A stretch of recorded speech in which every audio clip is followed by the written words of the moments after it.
Et c'est l'heure de notre invité. Bonjour, Tom Mebarki. Bonjour. Alors, vous avez remporté le concours Ma thèse en 180 secondes.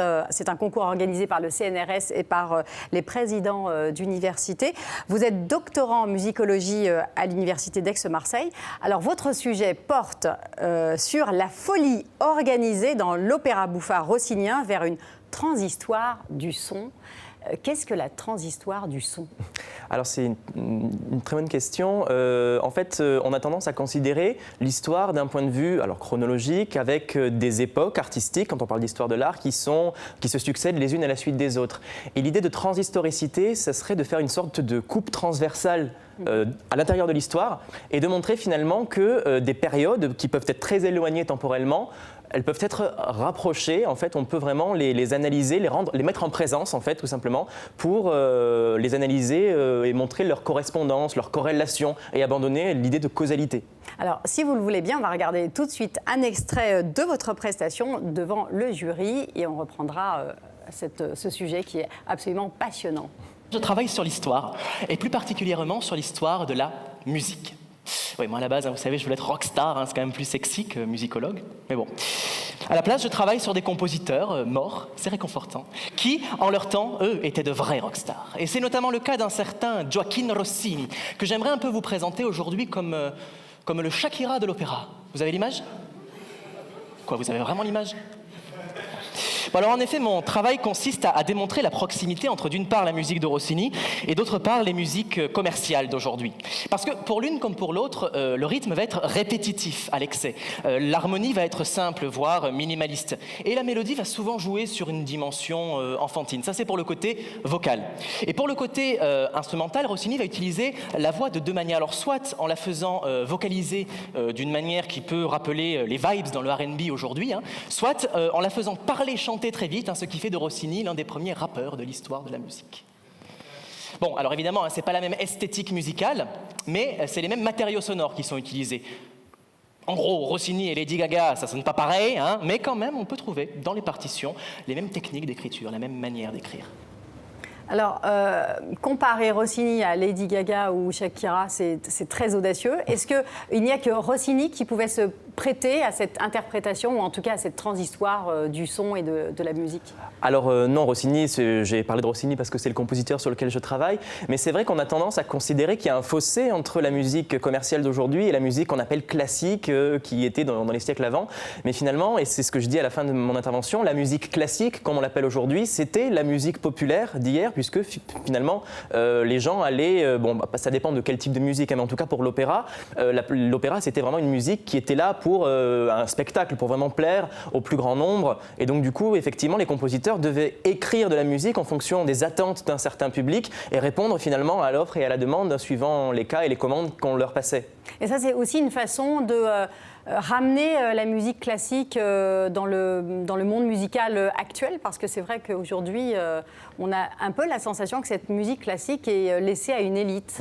Alors, c'est pas tout à fait le but de ma thèse, mais c'est vrai que ça pourrait être une incidence, dans le sens où c'est vrai que le fait de montrer que la musique classique porte les mêmes paramètres que la musique d'aujourd'hui, ça peut permettre d'avoir des projets pédagogiques. Après, d'une façon plus générale, la musique classique, elle est déjà au cœur d'une opération marketing aujourd'hui, que ce soit à la télévision pour les publicités, dans les films ou même l'utilisation dans les médias.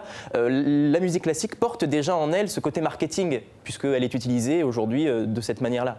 Pourquoi avoir participé à ce type de concours ? C'est quand même assez... peu usuel pour un doctorat en nom. Oui, c'est vrai, j'ai beaucoup hésité parce que ça faisait plusieurs années que j'entendais parler de ce concours. Et en fait, je suis en troisième année, je finis ma troisième année de thèse et j'étais arrivé à un moment où j'étais un peu bloqué dans mes recherches. J'arrivais plus trop à avancer parce que je crois que je me prenais un peu trop la tête et j'intellectualisais beaucoup trop ce que je voulais dire. Et je me suis dit, bon, allez, va sur ton ordinateur, clique sur la souris et inscris-toi à ce truc-là. Et puis, ça va te permettre de pouvoir prendre un peu un bol d'air frais. Et puis finalement, ça a été bénéfique puisque ça m'a permis vraiment de recommencer à réécrire, puisque j'ai pu me rappeler pourquoi est-ce que j'avais voulu commencer cette recherche et quels étaient un peu les fondamentaux de ce que je voulais dire. Et il y a aussi une autre raison, c'est que pour moi, la recherche n'a d'intérêt que si elle est partagée, que si elle est enseignée ou que si elle est diffusée. Une recherche hermétique, une recherche égoïste, c'est pour moi pas le but principal du métier que je souhaite faire. Et donc vraiment, ce travail de vulgarisation vous a permis de vous recentrer sur votre travail ? Ah oui, c'est-à-dire que je suis revenu aux fondamentaux, vraiment à l'essence même de ce que je voulais dire, de ce que je voulais partager, de ce que je voulais écrire. Et le fait d'oraliser ma recherche, puisqu'en général une thèse, on est enfermé dans une cave, hein, tout le monde le sait, et on écrit des jours et des jours sans s'arrêter. Ça permet de donner une autre dimension. Alors il y a le côté un peu mise en spectacle, mise en scène en tout cas. Vous êtes très à l'aise, du reste. Alors c'est vrai que j'aime beaucoup la proximité qu'on peut trouver avec un public, surtout notamment avec l'aide de l'humour, puisque c'est vraiment pour moi l'une des manières de faire passer un message, c'est vraiment d'essayer de trouver la formule et pas forcément de se perdre dans des formulations. Alors c'est un concours francophone, hein, il faut le rappeler, à l'initiative de l'association francophone pour le savoir. Il va donc y avoir une finale internationale. C'est à l'étranger, ce sera à Dakar, il me semble. C'est ça, à Dakar le 26 septembre Le 26 prochain. septembre. Et vous allez représenter la France. Est-ce que vous connaissez les autres concurrents?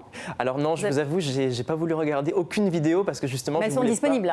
Oui, là, alors je suppose que puisque les finales dans chacun des pays ont, je crois, été toutes faites, et effectivement, je pense qu'elles ont été publiées. Mais je veux me garder de voir ça pour justement pas vouloir me comparer ou me dire « oh là là, mais du coup, il y a ça, et puis il y a ça, et puis il y a ça ». Non, je découvrirai avec plaisir le soir même à Dakar. Et comment vous allez vous y préparer cette fois? Est-ce que vous allez garder votre texte ou vous allez le modifier? Alors, c'est une question que je me pose. En tout cas, je sais que je dois revoir probablement à la fin des vacances la cellule de culture scientifique et puis la formation de notre université, Aix-Marseille, puisqu'on va certainement retravailler le texte. Des changements, c'est possible parce qu'effectivement, il y a peut-être des références qui pourraient être adaptées, qui pourraient être améliorées. Donc oui, je pense qu'il va y avoir peut-être des changements dans la forme, mais en tout cas, à moins que je change de thèse d'ici septembre, je pense que je vais quand même garder la même direction. Et musicalement, vous allez garder les mêmes références ou vous allez essayer de regarder un peu ce qui se fait localement sur place, les références musicales peut-être des Sénégalais, ça vous... J'ai déjà demandé à une amie qui est sénégalaise de me dire alors est-ce que tu pourrais me dire s'il y a des références peut-être que je pourrais remplacer pour que ça touche plus peut-être le public. Et vous pensez que ça pourrait aussi fonctionner sur l'opéra de Rossini, c'est la musique sénégalaise ou en tout cas les musiques du continent? La musique traditionnelle, je crois pas, mais en tout cas la musique mondialisée d'aujourd'hui a des standards en fait dans la manière dont on fabrique le son, et je pense que c'est des standards qu'on peut retrouver dans la musique populaire, quels que soient les continents, au-delà de la musique traditionnelle. Et après cette thèse, alors, qu'est-ce que vous allez retenir de cette expérience finalement qui est multiple, hein? Cette thèse vous a ouvert des horizons, ou en tout cas vous a amené à avoir une expérience plurielle. Comment vous allez aborder la suite?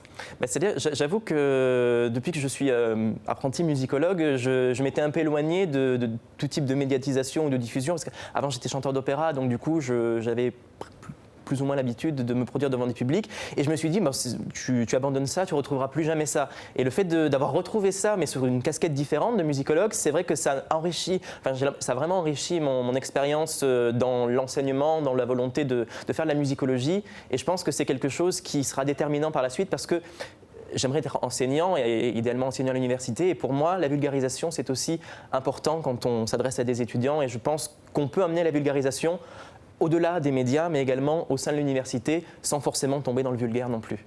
Et la transmission également. Tout à fait, la transmission. Merci beaucoup Tom Mémarquet d'avoir été notre invité sur le plateau du 7 jours sur la planète.